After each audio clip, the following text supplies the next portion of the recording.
दाटतो या गोष्ट बापाची सांगताना ओरी होत का दाटतो या गोष्ट बापाची सांगताना.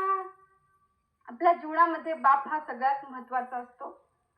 आज ह्या पावशे परिवाराला ह्या दादांच्या जाण्यातून अत्यंत दुःख त्यांच्या मनावरती लाभलं आहे आणि त्या दुःखातून सावरण्याची शक्ती बुद्धी ताकद परमेश्वर त्यांना देव हीच भगवंताच्या चरणी प्रार्थना.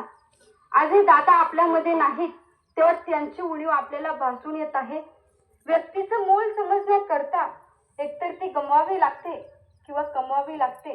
म्हणून ढगाआड गेलेला सूर्य माणसाला पुन्हा दिसेल, परंतु ढगाआड गेलेली माणसं हे पुन्हा दिसणं शक्य नाही. म्हणून आवडणारी माणसं ही सांभाळून ठेवा. माणूस या जगामध्ये काय घेऊन आला याला महत्व नसून तो आपल्याला काय देऊन चालला आहे याला महत्व आहे. म्हणून